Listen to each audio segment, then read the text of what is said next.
A thug shoved a girl in a supermarket.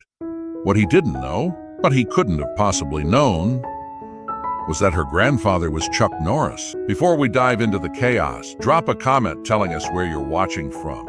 And if you're into stories that grab you by the throat and don't let go, hit that subscribe button. It all began with a shove. No screaming, no theatrics, just a blunt, careless jolt that sent the girl stumbling. Her feet tangled and she hit the cold tile elbow first. A bag of frosted cookies burst beside her, sending shards of sugar skittering like glass across the floor. She didn't cry. She blinked, disoriented, trying to make sense of the violence that had just knocked the wind from her body. She was maybe 12, freckles dusted across her nose, blonde ponytail tied high with a purple scrunchie, blue hoodie, jeans stitched with tiny silver stars. Her eyes were wide, not with fear, but with stunned disbelief. The man who pushed her stood over her like a human bulldozer, late 30s, built like a weight room addiction with something to prove. He scowled down at her like she was the one who just wrecked his day. "You people don't look where you're going anymore," he barked. Lily sat up slowly, cradling her arm. Heads turned, glanced, then quickly turned away. No one moved. The thug snorted and stepped closer. His voice dropped, loaded with venom. "Maybe you need a lesson in manners." And then, without warning, he slapped her, a sharp, open-handed strike that cracked like a whip across her cheek. Everyone froze. Lily's head snapped to the side. She didn't fall this time, but her cheek flushed red, angry and immediate. Her bottom lip quivered. She lifted a hand to her face, said nothing. Silence gripped the aisle. Even the overhead speakers seemed to cut out. The man flexed his fingers, smug. Somewhere near the milk section, a mother gasped. At the register, a whisper. Did he just... No one moved, but someone had. The thug felt it before he saw it. A change in the air, like gravity, tilted slightly, pulling towards something behind him. He turned. 10 paces back stood an old man, late 60s. Clean denim shirt tucked into weathered jeans. Faded cap pulled low over steel eyes. He wasn't close. He didn't need to be. He was just standing there, still, silent, watching. But the way he stood changed everything. The thug squinted. "What, you her grandpa or something?" The old man didn't reply. His eyes drifted to Lily, still on the floor, one hand to her cheek. When their eyes met, her breathing slowed. Then he looked back at the thug. His voice, slow, steady, rumbled like gravel under truck tires. "Apologize to my granddaughter." The thug barked a laugh. "Oh, I get it. Grandpa rides in to save the day. That's cute." No reaction. Not even a blink. "You want me to say sorry? For what?" "For some brat who doesn't know how to stay out of the damn way." The old man took one slow step forward, then another. He folded his jacket, deliberate, unhurried, and placed it on the handle of the nearest cart. In the corner of the aisle, a phone rose, recording. Then another. The thug scoffed. "You're serious right now?" Still nothing. No threats, no raised fists, just a pressure, a weight in the air that tightened the chest, that whispered something dangerous was about to happen. The thug tried again, his voice louder now. "You gonna hit me for laying hands on your little snowflake?" "Rekithrin." The old man rolled his wrists, one at a time, slow, like joints preparing for something. And that's when the aisle changed. Not the lighting, not the sound, but the atmosphere. Like a fuse had just been lit. Rewind 10 minutes. The supermarket was just another supermarket. Bright lights, fluorescent buzz, smooth jazz drifting lazily through the speakers. 2 figures strolled through aisle 4. One, a tall, quiet man in a denim shirt and boots that didn't belong to this part of town. He pushed the cart with one hand, the other resting casually in his back pocket. The other, a girl, maybe 12, ponytail bouncing with every careful step, her hands clasped behind her back like a pretend adult. Lily. She moved deliberately, scanning items with curiosity. This one better?"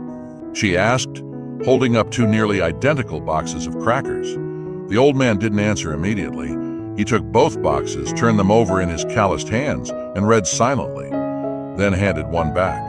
"No corn syrup," he said. She nodded and dropped it into the cart like she just passed a final exam. They moved forward. They didn't talk much. "Didn't need to?" she asked. He answered, "Not with lectures, just truth." words chosen like tools. He pointed at a jar of peanut butter. Too much salt. She swapped it. This one. A nod. It was a small moment, mundane, but heavy with rhythm, trust, time. They turned into the cereal aisle. Lily lowered her voice, hesitant. Do you think it's okay to stand up to someone, even if it doesn't change anything? He didn't stop walking, just said, if it's right, it's right, it's right. But what if everyone says you're wrong? He looked at her, not cold, just solid. Then they're wrong, she nodded again. Not because she fully understood, but because she believed him. Lily reached for a bright box with marshmallows. Not that one, he said, not even glancing. Too much sugar. She laughed. Oh, so, what does that make me? A twitch at the corner of his mouth. Barely a smile, but it was there. He ruffled her ponytail. I'll grab the milk, he said. She nodded and watched him disappear around the corner. And that's when it happened. A man stormed out of the beer aisle, muttering into his phone, eyes nowhere. Lily sidestepped, but not fast enough. Her shoulder brushed his. He stopped, glared, like she'd just spat on his shoes. Watch it, he snapped. He snapped. Lily blinked, startled. I'm sorry, I didn't. Of course not. Rats like you never pay attention. He stepped in. Too close. People like you need to learn how to stay out of grown folks' way. Lily took a step back. I said I was sorry. He looked her up and down. His voice sharpened. The sorry's not good enough. Others began turning to look. And without warning, he shoved her. Not enough to break bones, just enough to send her crashing. The box of crackers flew from her hand. She gasped. One arm hit the floor hard. And that was the moment everything changed. Paused, just for a breath, and in that space between seconds, something shifted. It wasn't the lighting, it wasn't sound. It was the way gravity itself seemed to tense, the way time leaned in closer, listening. His eyes, weathered, steady, never left the thugs. That calm expression hadn't changed. No flash of anger, no sign of threat, just a deep, unshakable stillness. And that's what undid the thug. That stillness, people don't expect silence to be the loudest thing in the room. The thug finally snapped, "All right, Grandpa," his voice cracking slightly. "You asked for it." He lunged, clumsy in his speed, a swing wide and full of all the rage and confusion that had nowhere else to go. Chuck moved like wind carving a canyon, slow only until you realized you were already too late. He didn't block the punch. He wasn't even where the punch landed. One sidestep, no wasted motion, no theatrics. The thug's fist cut through empty air. And then the real lesson began. Chuck's hand didn't strike. It guided, a twist of the wrist, the kind that seemed casual, almost gentle, redirected the thug's momentum forward. A shoulder roll followed, light and effortless, and the thug's body spun sideways like someone had tugged a string through his spine. He hit the cold tile floor with a grunt that was more disbelief than pain. It wasn't a knockout. Chuck wasn't done. The old man stood over him now, not gloating, not looming, just there, unshaken, unmoved, undeniable. "You done?" he asked softly. The thug coughed, spat, tried to push himself up. You cheap shot me." Chuck tilted his head, the barest flicker of disappointment crossing his face. "That wasn't a shot. That was balance. Another attempt?" The thug staggered to his feet, slower now, shaking off the dizziness. His confidence cracked, but not gone. Yet. "You think that scares me?" he barked. "You think I'm gonna walk away because some old guy knows a few parlor tricks?" He came in again, faster this time, both fists swinging. Chuck's hands rose, not fists, not claws, just guiding palms. One caught the forearm mid-flight, the other landed gently on the thug's chest. It looked like nothing, and then the thug flew backward, not launched, not thrown, redirected. Like all that rage, all that power had found no place to land and turned against itself. He hit the shelf this time.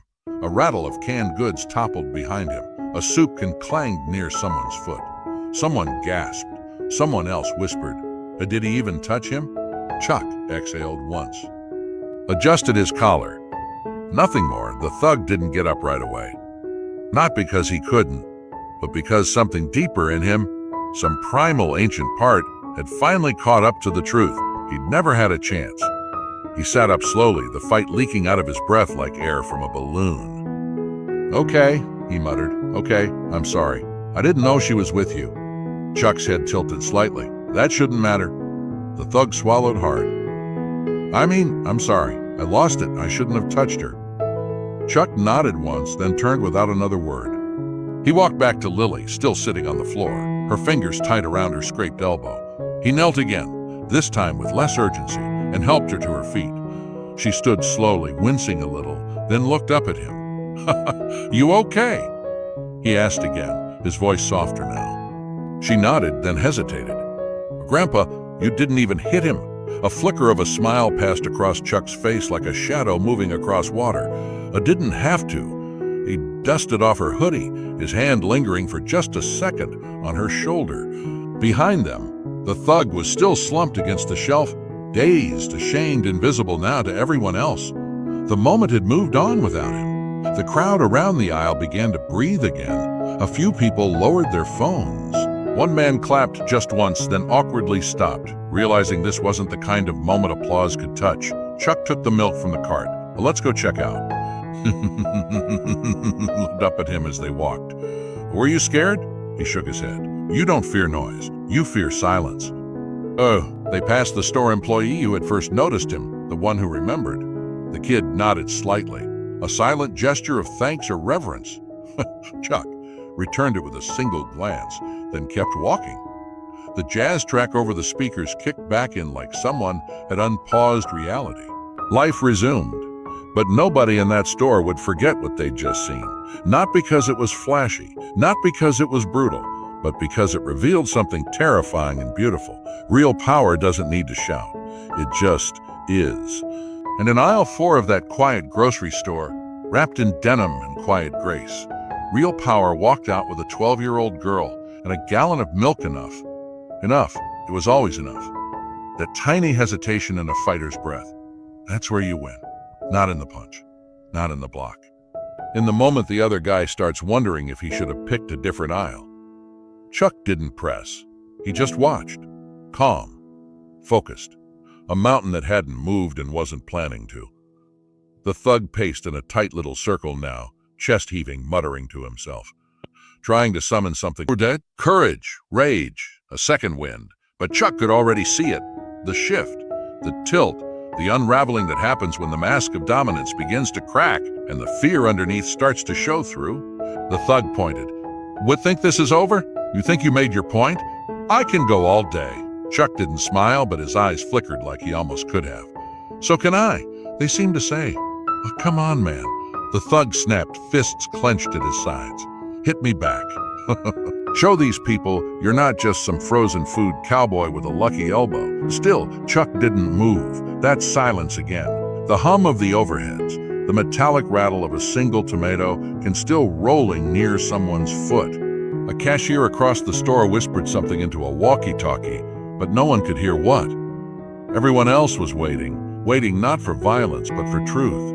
Whatever this was, it was more than a scuffle now. This was a reckoning. The thug was breathing harder than before. Sweat had started to darken the collar of his shirt.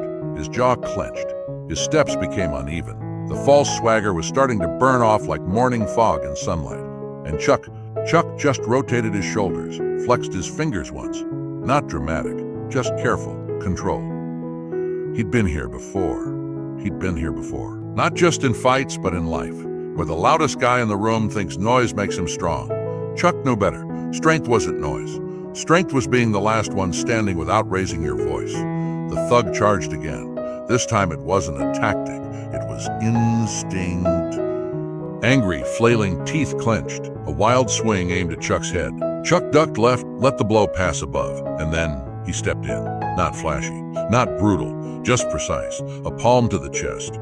Flat, firm, like pushing a gate. It didn't throw the thug far, but it threw him off. Off balance, off rhythm, off script. The guy stumbled back, caught himself on the end cap. A bag of rice burst beside him as he kicked it by accident. His breathing came in huffs now, loud. Panicked, Chuck straightened slowly, rolled his neck once. He didn't need to do more. The thug's voice cracked. You think that proves something? No answer. You think you're some kind of legend? Nothing. Say something, damn it. Chuck's gaze was steady. And finally, just one word. No. It wasn't what the thug expected. Not a sermon, not a speech, just denial. Because Chuck didn't think he was anything. He didn't need to be anything. He just was. The thug hesitated, his hands twitching now, wanting to fight but unsure what was left to fight for. His pride was cracked, his power questioned, his audience silent, watching, and worst of all, he knew he'd lost. Not because he was on the floor. Not because Chuck had landed some devastating punch, but because Chuck had taken everything he threw at him and never once lost control. He'd faced the storm without flinching. That's how you win a war without a single war cry. The thug lowered his fists, not in surrender, not exactly, but in acceptance, like the fire in his chest had burned through its own fuel. He looked around. No backup, no applause, just a wall of faces, all of them changed. No one saw him as the tough guy anymore. They saw him as the lesson. He looked at Chuck one last time. "I didn't mean to slap the kid," he mumbled, eyes darting to Lily, then back. "I wasn't thinking." Chuck said nothing. The thug nodded once, more to himself than to anyone else, and walked past him, limping slightly, not from injury, from the weight of what had just happened. Boom! A man walked into aisle 4 with bravado and left with silence trailing him like a tail. Chuck turned, finally, walked back to Lily again. She hadn't moved much. Her eyes were wide, not in fear, but in awe. The kind of awe that sticks with you. That becomes part of the way you look at the world. "Is it over?" she asked. Chuck nodded. She followed as he pushed the cart again, just as slow, just as steady. The milk rattled slightly in the basket. Chuck took a long, quiet breath, the kind that signaled not exhaustion but release. Behind them, the store was slowly coming back to life. The employee at the end of the aisle started walking again. A woman near the cereal section whispered, "I think that was Chuck Norris." And someone else said, "Oh, no way. He's just someone's grandpa." But none of them said it loud, because even they weren't sure anymore. Outside, the sky had gone golden with early dusk. The sun was starting to hang low, casting long shadows across the parking lot, and as Chuck and Lily reached the register, no one cut in front. No one made small talk. The cashier scanned the milk without comment. Only at the end, as Chuck reached for his wallet, did the kid behind the counter say softly, "Oh, sir, that was the coolest thing I've ever seen." Chuck didn't look up, just handed him a $5 and said, "Keep the change." They walked out, no fanfare, no theme, music, just a girl, her grandfather, and the unshakable silence of a storm that never needed thunder to be felt. Swinging a crowbar like it was a damn execution, the steel met the side of Chuck's back with a thunderous, bone-chilling clang. He staggered forward instantly, body lurching with the sheer force of it. No cry, no scream, just a sound. A low, guttural exhale, like the air had been hammered right out of him. His knees buckled. The shopping cart clattered away, wheels squeaking as it veered into a shelf of cereal boxes. Boxes spilled like dominoes. For a moment, everything froze. The thug in front of Chuck actually hesitated, his face twisting, confused, because even he hadn't seen it coming. This wasn't part of the fight. This was something else, something darker. From the shadows of aisle 6, the second man stepped out. Taller, leaner, built like a steel cable wrapped in skin. His face wasn't smug. It was cold, intentional. He dropped the paper towel wrapper he'd crouched behind and let the crowbar dangle in one hand like it weighed nothing. "Who didn't say it had to be fair," he muttered, almost casually. Chuck was on one knee now, his breath coming in hard, hot pulses, his right hand pressed to his side where the crowbar struck, his ribs screaming beneath the skin. But his eyes were still clear, still awake. "Two of you," he said low. The first thug looked between them, unsure if this was good news or if he'd just been drafted into something bigger. "Ha! You know this guy. It doesn't matter," the second one said flatly. "We were sent to make sure he didn't walk out." Chuck blinked once. That wording made something click. This wasn't just a random grocery store scuffle anymore. This was deliberate, coordinated, targeted. He reached slowly for a shelf, grabbed the metal edge, and used it to push himself upright again. The crowd was frozen in place, phones out, but none of them moved. None of them intervened. This wasn't the kind of thing you jumped into. This was the kind of thing you remembered for the rest of your life. Chuck steadied himself. His left side screamed. His shoulder was still half numb. But he didn't look like a man about to fall. He looked like a man who'd been here before. "You sure you want to do this?" he asked, voice hoarse, directed at both now. The second man twirled the crowbar once in his grip. "Old man, I already did." He lunged again, fast, no hesitation, a wide swing arcing high toward Chuck's head. But this time Chuck moved. The pain didn't vanish, but he used it. He dropped low, fast enough that the crowbar whooshed overhead, and his right leg swept out in a tight arc. Not high, not pretty, but effective. He clipped the second man's ankle hard just as the swing completed. The guy's momentum betrayed him. He spun off balance, one foot flying out, the crowbar slipping. Chuck surged up, not fast, not perfect, but with purpose. He caught the man at the waist and drove forward. They slammed into the end cap together. Jars of pickles exploded like grenades around them. Vinegar hit the air in a sour splash. The crowbar clanged to the floor. Chuck's boot found it first, kicking it hard across the tile where it skidded under a freezer unit. The first thug didn't wait. Seeing his backup go down, he charged again, rage reborn, fists like hammers. He went wild, no more strategy. Just raw panic in a boxer's skin. Chuck turned just in time. The first punch landed, uppercut under the chin. Chuck's head snapped back, but he didn't go down. The second came, a haymaker aimed to end it. Chuck caught it, not with strength, with timing. His left hand, though aching, latched onto the man's wrist. He didn't block the punch. He redirected it. A judo move in a supermarket, leveraging the thug's own force to twist him off center. A sidestep, a pivot. The man flew past him, shoulder first into a shelf. Pasta rained down. Chuck didn't follow. His chest rose and fell like a furnace now. Every breath a war, but his eyes were cold and focused. He turned to the second man, now rising slowly, soaked in brine and fury, face cut from broken glass. This guy was tougher, trained, but he was also predictable. Chuck asked. The man wiped his mouth. "You don't remember, do you?" Chuck narrowed his eyes. "You should have stayed retired."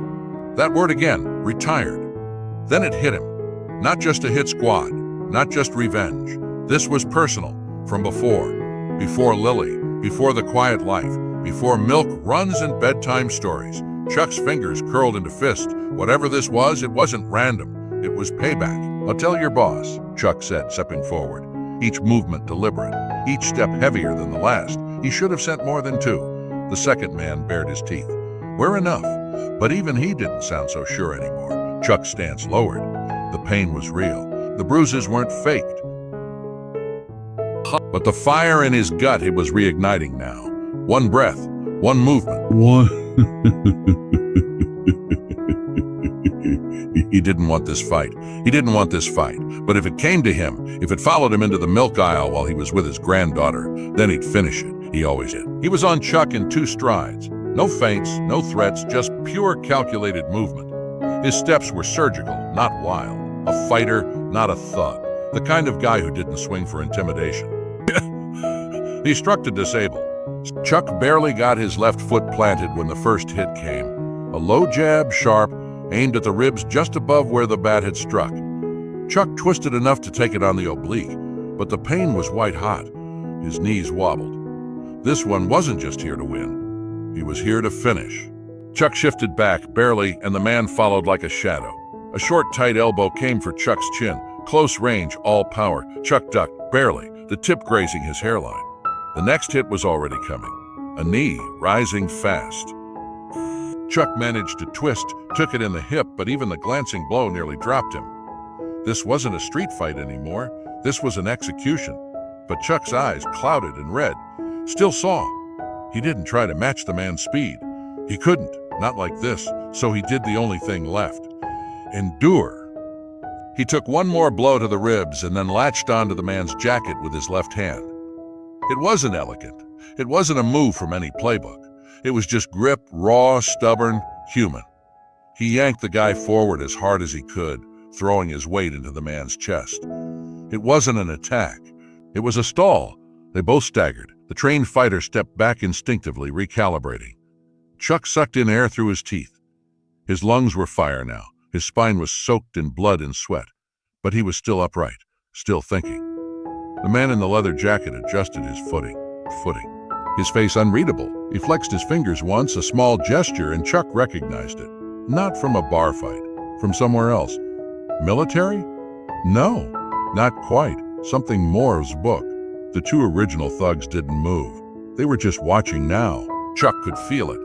They weren't even part of this anymore. This wasn't about the two of them, not now. The man struck again, fast. A low kick aimed at Chuck's lead leg, meant to break balance. Chuck lifted just enough to absorb it with the shin. The pain rolled through him like a wave. He didn't fall. The man followed up immediately, a hook, fast, brutal. But this time, Chuck slipped it.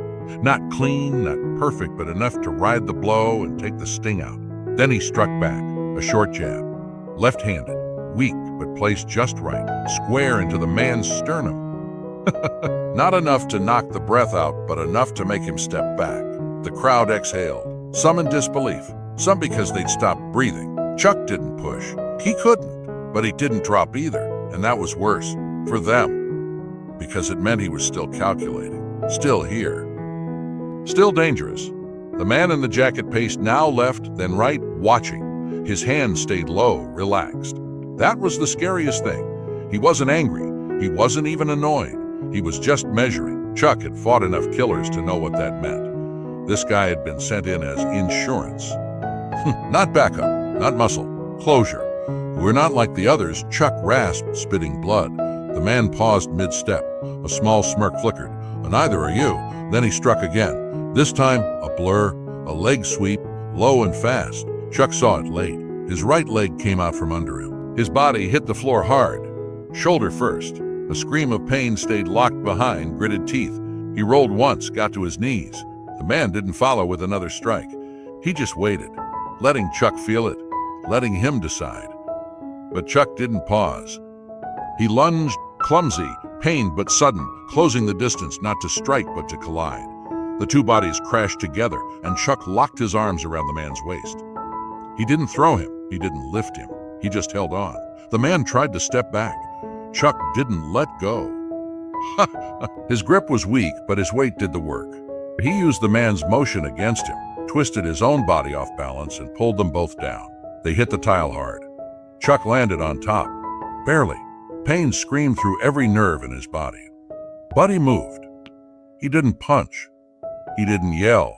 He slammed his forehead forward, smashing it into the man's nose. Blood burst, a sharp crunch. It cost Chuck dearly. His head rang like a bell, but the man went still, stunned, blinking up at the ceiling. Chuck rolled off, coughing, ribs seizing. He lay there for a second, maybe two. The room spun around him. The tile was warm now, either from his blood or the fire under his skin. He could hear someone sobbing faintly. A child, Lily. That sound alone got him back up. Not fast, not graceful, but up. The man with the broken nose rolled onto his side, one hand up, dazed. Chuck turned to the other two. Still standing, still watching. "I'm not staying down," Chuck said low, barely audible. "So if you've got more, bring it." Buzzcut shook his head, wide-eyed now, unsure what kind of demon they'd just awakened. And for the first time, they didn't move. Because the thing about legends, they don't need to win. They just refuse to fall down. The sunlight outside hit Chuck like a curtain, lifting, harsh and blinding. For a moment, the warmth on his face was almost enough to make him believe he was out of it, that the nightmare behind him hadn't happened. But then his knees gave a subtle lurch. The pain in his shoulder screamed louder than ever, and the slick wetness of blood sliding down his neck reminded him it had. He didn't stop. He couldn't. His boots shuffled forward across the pavement with the stubborn rhythm of a man who refused to fall down until he had somewhere safe to do it. Lily's tiny hand gripped his tighter now, her knuckles white, her face tilted up as she watched him, like he was the last truth in a world unraveling. The parking lot was a patchwork of cars and silence. No sirens yet, no crowd pouring out. Just birds chirping over the asphalt, the distant hum of an idling delivery truck, and the relentless thud of Chuck's heartbeat in his ears. A woman passing by with a stroller paused mid-stride. Her gaze flicked from Chuck's bloodied clothes to the girl by his side. to the vacant, thousand-yard stare etched into his face. She didn't ask anything, just stepped aside and lowered her head as if she'd just witnessed something sacred. Chuck made it to his truck. The old Ford leaned a little to one side from years of hard driving, its paint sun-faded and chipped. He reached the driver's side, leaned against the hood, and let out a breath so heavy it could have pulled the clouds down. He wanted to crumple. God, he needed to. His muscles were on fire, nerves overloaded, every joint screaming for mercy. But he stayed upright, not for pride, for her. Lily looked up at him, her voice barely more than a whisper. "Uncle Chuck, are they going to come after us again?" Chuck's jaw flexed. He didn't answer right away. Not because he didn't know, but because she deserved more than a lie and less than the full truth. "If they do," he rasped, "and they'll wish they hadn't." She didn't say anything, just nodded once, like that was all she needed. That simple, unshakable trust in her eyes did more to steady him than any morphine drip ever could. He opened the passenger door for her. She climbed in quietly, curling into the seat like a kid who'd seen too much, but still believed in the man beside her. Chuck closed the door gently, as if slamming it might wake the world up again. Then he rounded the front, one arm held tight to his ribs, blood drying across his shirt. He slid into the driver's seat with a wince and a grunt, the kind that came from deep in the gut, and gripped the wheel with trembling hands. For a moment he just sat there, let the silence soak in. Then the rearview mirror caught something, movement, far into the parking lot. Two figures walking with that purposeful military stride. Clean cut, dark suits. One had a briefcase. The other wore sunglasses despite the shade. They weren't looking at Chuck, not yet. They weren't shoppers. And they sure as hell weren't mall security. Chuck's eyes narrowed. His left hand reached slowly toward the ignition. He turned the key. The truck coughed once, sputtered, then roared to life. Lily glanced over, sensing something shift. "What is it?" she asked. Chuck kept his eyes on the mirror. "Trouble," he muttered. "They're the kind that doesn't wear ski masks." Lily shrank down in the seat instinctively. Chuck shifted into reverse. The truck backed out slow, deliberate. As it turned, the two figures in suits paused, just long enough to confirm that, yes, Chuck was who they were looking for. He didn't wait. Tires squealed as he swung the wheel and punched it toward the exit. The suits didn't run after him. They didn't need to. They'd follow. They always did. But they wouldn't be the first to learn the same brutal lesson. Chuck Norris doesn't run from storms. He drags them behind him. And today, the storm had a name, Emma.